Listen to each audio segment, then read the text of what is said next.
Hello, let us discuss about array editing with Numpy. Numpy is a Python library that supports large, multi-dimensional arrays and matrices, offering efficient mathematical functions for data science, machine learning, and scientific computing. Array editing with Numpy can be done in several ways. Modifying elements.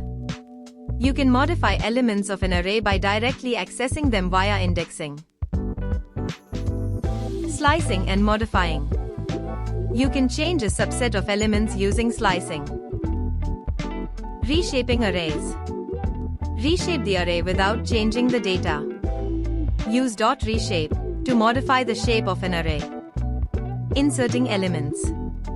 You can insert elements at a specific index using np.insert. Deleting elements. Use np.delete to remove elements from the array. Appending elements. Append elements to an array using np.append.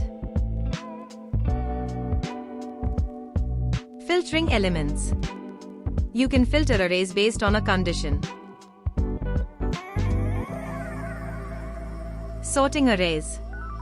Use np.sort to sort the elements in the array. These are some of the key techniques for array editing with Numpy. Thank you.